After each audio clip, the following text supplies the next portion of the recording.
Do I look a little better today? You look great today. Okay, good. Judge, you got 2 blue shoes on. That's a Yeah, I got the right shoes on. He looks great. This is fantastic. We're getting better at getting better. All right, it's been a quick transition from a really good performance the other day, unbelievable home crowd, to knowing we get an opportunity this week to play a really, really good football team. I think D'Amico's done an unbelievable job in a really short amount of time. They play the way I know he wants his football teams to play, and we've got a real big challenge for us coming off what was a physical football game, expected to be a physical game. They're really built about all the right things when you look at what wins in this league. They've got some really talented players. Quarterback is a special football player, as I've really gotten a chance to, for the first time, getting into some of the crossover tape is one thing, but when you've got a game plan around certain players, playing them that Sunday, unbelievable talent. CJ's off to such a great start in his career and has already become such a focal point of how you want to prepare defensively with what they bring to the table and really impact players at all 3 levels. And then offensively, I don't know if there's a better group of 3 receivers going right now as far as different skill sets, but super dynamic. They really have everything you're looking for. And you haven't even talked about the back, Schultz, or a really good O-line. So really big time challenge. We have to find a way to prepare similar to how we have the first 2 weeks of the season. We had a lot of time leading into the opener, and we knew, coming off that opener, how important it was to have a good week of preparation. Do we have the discipline to do it every single week is what I'm looking for this week from our football team. Want to just highlight Nick Muse early on in the football game did have a small fracture in his hand, and he will would require him, could play, but it would require him to wear a big old, cast on his hand and have that thing wrapped. So Nick's value as a blocker and a pass catcher for us on game day, we thought best to allow that thing to heal over the next 3 to 4 weeks. He was placed on short-term IR, which will allow us to get Myles Gaskin as our third back on the roster. And then I'll keep you guys posted about kind of what the plan of attack is at the tight end position as the week goes on. I'm really excited to be back at US Bank. Crowd was phenomenal. Need them again this Sunday, and we all know in this building, locker room, coaching staff, we all know how important and special our fans are, so we'll need them on Sunday. Did he recover the onside kick with the broken hand? He did. File that under situational masters / play style.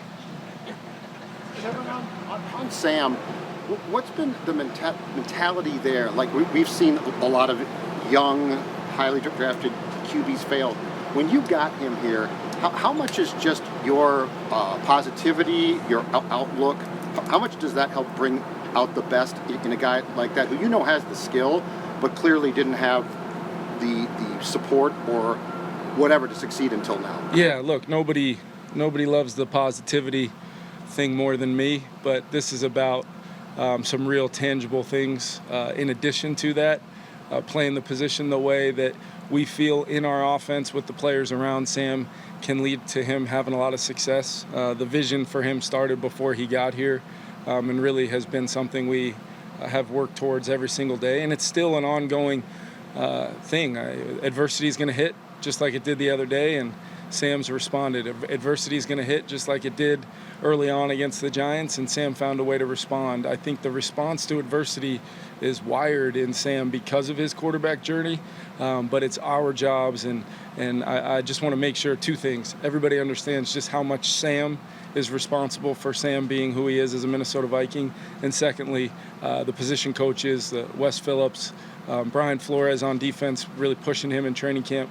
I'd like to just make sure that everybody understands the impact that collectively as a whole, everybody's had on Sam. But make no mistake about it, this is Sam Darnold, and this is who I believe he is. And we're going to keep on trying to see if we can chase potential growth every single week.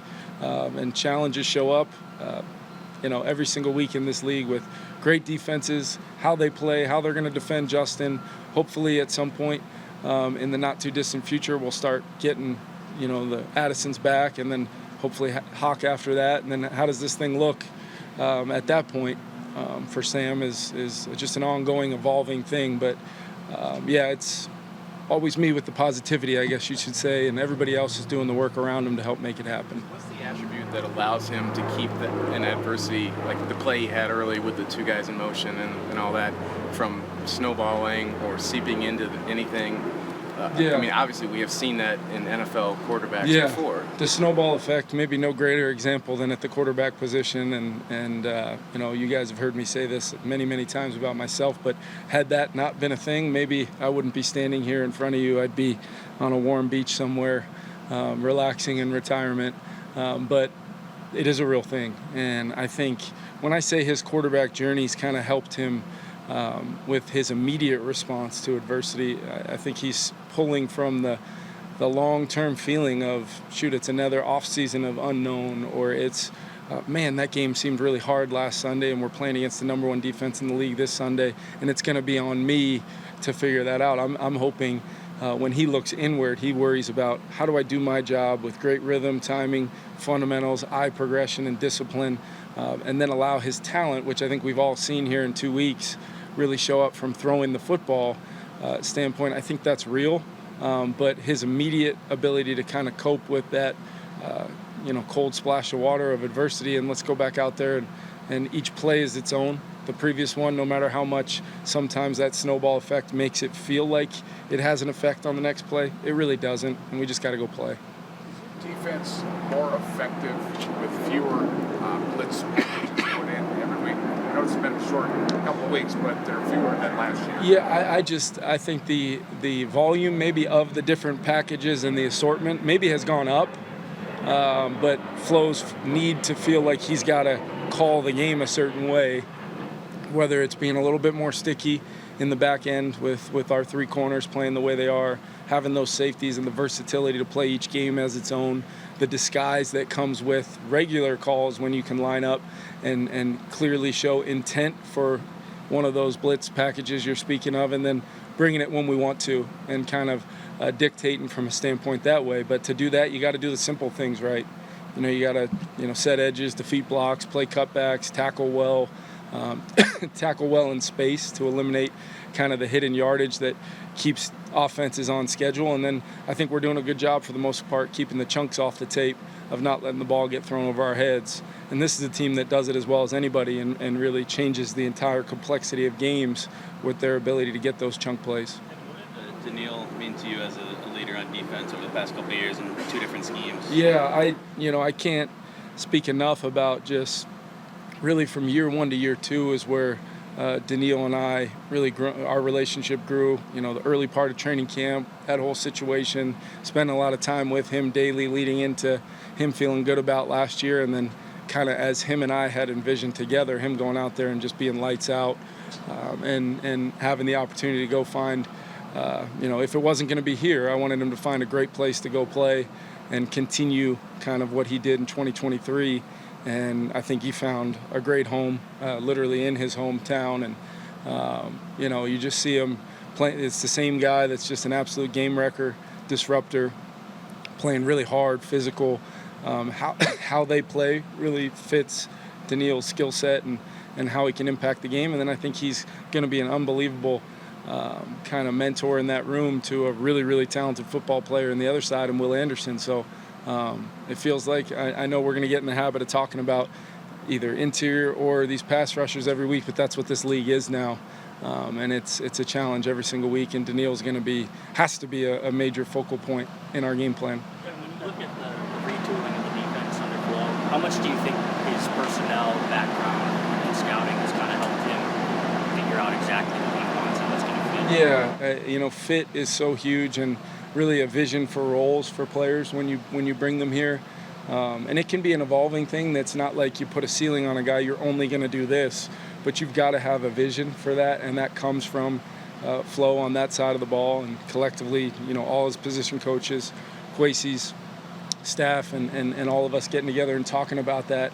But I wouldn't discount the guys that are smart, tough, love football, and then also having a really clear vision of what their role is going to be, and then as the season goes on, how we expand upon those roles, and also have really good development of our younger players, and all of that's going on at the same time. And his staff, Flo and his staff, do a great job with that side of the ball. You talked about Darnold already. Both teams, a lot of familiarity, even in coaching staff, stuff like that. How does that play into a week of preparation, emotion, things like that when you get onto the field Sunday? Yeah, I mean, whether it's JG, Cash, Shaq, we've got guys that have been there. I think there's going to be 5, maybe 6 guys that I've personally coached that are on that football team, maybe more considering my coach journey. But what I would say is it's definitely something that, a lot of times these are good football players you're talking about at both spots. Both organizations are aware of the impact those guys can have on the game. And then what I think is the coolest part is just seeing the growth, the fit in the new destination. Darnold, Chris Boyd, some of these players that are thriving under D'Amico and the Texans. And then I'd like to think that JG, Cash and Shaq are doing the same things here. So it obviously is a part of it. We talked a lot about Sam last week with his year with the Niners. It's a part of it, but in the end, you just got to go play, and every snap is its own. And how many of them can you go win, regardless of whether you've played for the Texans or the Vikings or whatever it's been. What's your plan for Justin this week? Yeah, Justin will be, he took part, full participant in our walkthrough today. We'll probably, based upon kind of the minute-to-minute, hour-to-hour, Kevin, whether he's a participant today or not, hoping to get him a little bit more work throughout the week as we progress forward. And then I know Justin's very much looking forward to getting an opportunity to play. So if we can avoid any setbacks or things like that throughout the week, hoping to have them. But long way to go till Sunday. Jordan set to go? Do you think with the ankle? Jordan's kind of still in that day-to-day world where we just have to see how he responds, to whatever Tyler's got planned for him, and then what he's able to take part in with us. Hopefully it progresses throughout the week. For him to be as young as he is and have the success he's had, what stands out most to you about his just watching him? Yeah, I think first and foremost, the thing that stands out the most is his arm talent. I mean, this guy is making throws in and out of the pocket that the list, if you make a list of the guys capable of making some of the throws, it's not going to be a very long list that CJ makes. And then I think he's got, it's never, ever seems too big for him. From the first time he went out there to now, he seems incredibly prepared. So he's obviously got a great process throughout the week. The experience of playing and leading that team is only making him, more comfortable in his role. And then, I just think he's a guy that played in a lot of big games. Been coached really well there. I know Gerard's doing a great job with the quarterbacks there in Houston. And I just, I can't say enough about what shows up to me on tape. I mean, I've been like everybody else. If it's on TV, we're not playing. I've seen him make a lot of big-time throws and plays in games. But then when you dive into the tape and you see the snap in and snap out impact he has, it's pretty remarkable for such a young player. When you guys were going through quarterback evaluations with that 2023 class, how much did you get a chance to talk with them or just study what you did at Ohio State? Yeah, I remember hosting him for a formal at the Combine and then really diving into the tape and having, a relationship with Ryan Day from previously working with him. You just get a good feel for kind of what he's all about. And I remember feeling like this guy's got a chance to have probably the most immediate success of all the guys, just based upon he's big, he's strong, athletic, played in big games, arm talent, accurate, and then you just kind of watched it click for him. So I was not surprised at all. But what I will say is, looking back on that and just the immediate impact he's had is very, very difficult to do in this league. Kevin, what kind of growth have you seen from Ty Chandler over the last year? And how do you think having Aaron here maybe accelerates that growth? Yeah, I think Ty really grew up a bunch down the stretch last year, from a standpoint of kind of assuming a bigger and bigger role really from week 1 on.